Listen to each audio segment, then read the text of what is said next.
Welcome to our journey through one of Hinduism's most transformative texts, the Shiva Purana. I'm Gaia, and I'll be completely honest with you right from the start. I'm learning too. But that's what makes this journey exciting. We're not just reading ancient stories.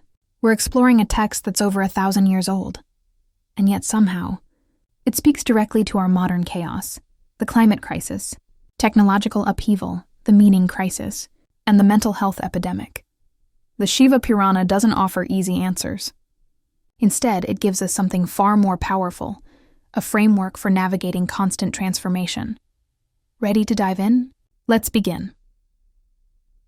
The Shiva Purana is one of 18 major Puranas, ancient Sanskrit texts that preserve Hindu mythology, philosophy, and spiritual wisdom through storytelling. Think of them as ancient encyclopedias of consciousness, but far more alive, poetic, and deeply human. This particular text spans about 24,000 verses, traditionally divided into 7 major books, or samhitas. But here's something fascinating. What we have today is actually an abridged version. The original Shiva Purana reportedly contained 100,000 verses across 12 sections, later condensed by none other than sage Vyasa, the same legendary figure credited with compiling the Vedas and writing the Mahabharata. So why such a huge reduction? What guided that editing? These questions still intrigue scholars today. Maybe those ancient wisdom keepers were doing what we still do now, deciding what knowledge will serve future generations best. In a way, it's not so different from how we choose which research to fund, which ideas to preserve, and which to let go. But here's the thing. This isn't just mythology. The Shiva Purana is a remarkably sophisticated exploration of consciousness, transformation, and the paradoxes of existence. It describes 3 kinds of creation: primary, secondary, and a mysterious bridge between pure awareness and form. A framework that, interestingly, echoes some of modern physics ideas about how consciousness might relate to matter. Now, I have a confession. I tried reading the Shiva Purana the traditional way.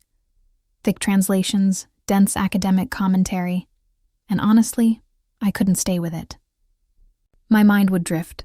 The language felt impenetrable, so I started experimenting, using AI to rephrase the stories into more accessible language.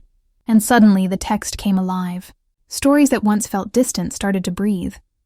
Concepts that seemed abstract became practical, and I thought, it's such a shame more people don't get to experience this. Because here's what I discovered. The Shiva Purana offers something our world desperately needs right now.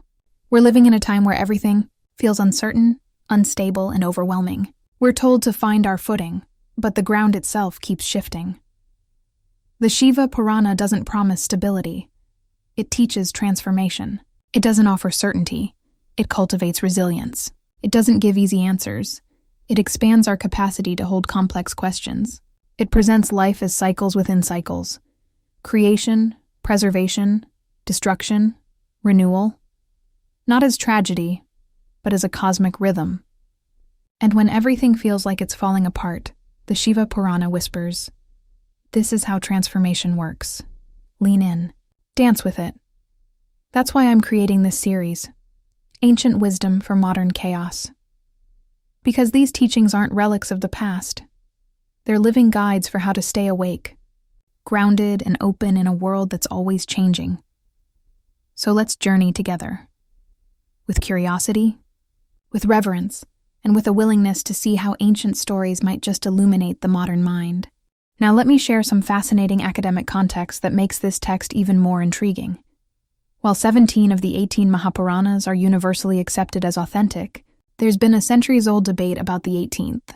Most lists include the Shiva Purana, but a few traditions substitute the Vayu Purana instead.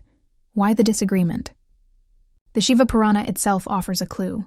One of its 7 sections is called the Vayavya Samhita, which literally means the section of Vayu.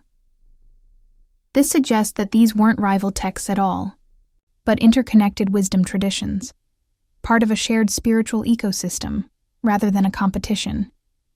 It's a great example of how ancient knowledge could maintain its essence while still evolving and adapting across generations. Originally, the Shiva Purana contained around 100,000 verses. The version we have today has just 24,000, a 76% reduction. That means 5 entire sections were lost or deliberately left out. Vinayaka, Matri, Rudrai Kadasha, Sahasrakoti, and Dharma. Why were they removed? Were they redundant? Too advanced? Maybe not suitable for the time? We may never know for sure. But it's a powerful reminder that the transmission of wisdom always involves curation, deciding what to preserve, what to emphasize, and what might best serve future seekers. The version we have today is organized into 7 samhitas, each serving a unique purpose in spiritual development. Vidyeshvara Samhita lays the foundation, showing how individual consciousness connects to the cosmic. Rudra Samhita, the heart of the text, rich with stories of transformation and inner change. Shatarudra, Koti Rudra, and Uma Samhita explore the dynamic interplay between the masculine and feminine aspects of consciousness. Kailasa Samhita maps the ascent into higher states of awareness. Vayavya Samhita, the most debated section, with deeply sophisticated material on the transformation of consciousness. One of the most striking ideas in the Shiva Purana is its cyclical understanding of time. Each Manvantara, the age of a cosmic progenitor called a Manu, lasts about 306 million human years. 14 of these Manvantaras, along with short transitional periods of rest, make up one day of Brahma, known as a kalpa. A single kalpa spans roughly 4.32 billion years. When Brahma's day ends, the universe dissolves into a state of rest for another 4.32 billion years, his cosmic night, before creation begins again. Even Brahma himself, after living for 100 of his own divine years, that's about 301 trillion human years, ultimately dissolves back into the absolute. And then, the grand cycle begins once more. This isn't just mythology, it's a remarkably advanced model of cyclical time that parallels modern cosmological theories about oscillating universes and recurring cosmic cycles. The idea that time is relative, not fixed, even anticipates some of the insights that modern physics formalize through relativity theory. But there's also a deeper layer here. These cycles aren't only cosmic, they're psychological. They mirror how consciousness itself evolves through vast inner cycles of manifestation, dissolution, and return to its source. The Shiva Purana also presents what we might call spiritual science, a systematic exploration of consciousness and its transformation.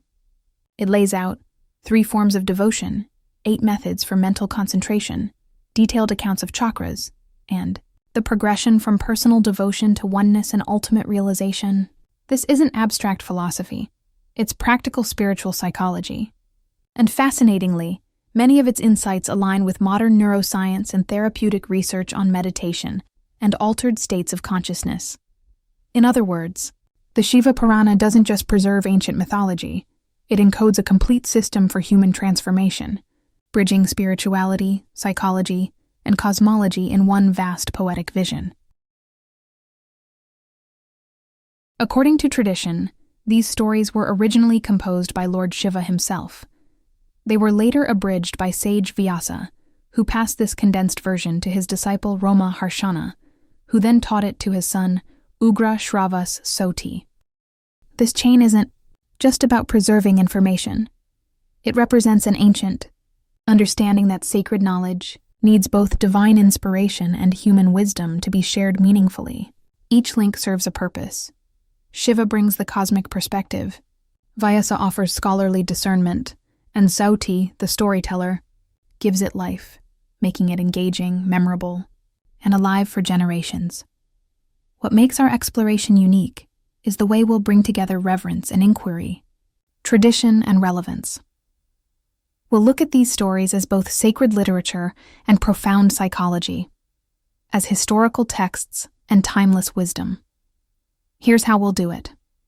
First, we'll read the stories themselves, letting the ancient voices speak directly to us. Then, I'll share my reflections, what I think they mean, what questions they raise, and how they might apply to our modern lives. This way, you get to form your own understanding before hearing my interpretation. I'm not here to preach. I'm here to learn alongside you. This is a collaborative exploration where we, hopefully, all grow together.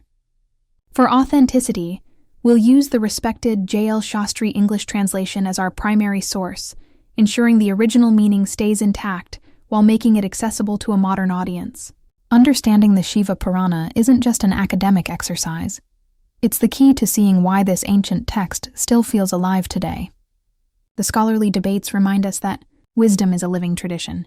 The text's evolution shows how teachings adapt across generations, and its deep philosophical frameworks prove that ancient seekers were wrestling with the very same questions our modern thinkers are, about consciousness, purpose, and transformation.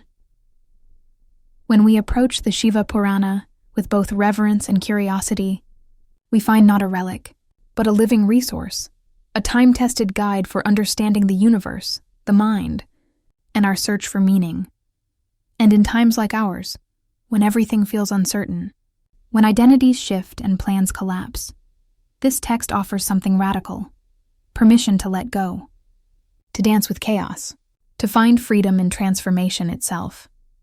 So, are you ready to embark on this journey through cosmic tales and transformative wisdom? Subscribe to join our growing community of explorers. Ring the notification bell so you never miss an episode. And tell me in the comments, what draws you to the Shiva Purana? What questions or themes are you most excited to explore together? Our next episode begins with the Shiva Purana Mahatmya, 7 chapters that serve as a preparation for transformation. We'll explore why the ancient sages believed these stories could change consciousness itself, and whether those bold claims hold up when viewed through the lens of modern psychology. Then, we'll dive into the stories, tales of impossible redemption, radical transformation, and the unexpected ways grace breaks through our defenses.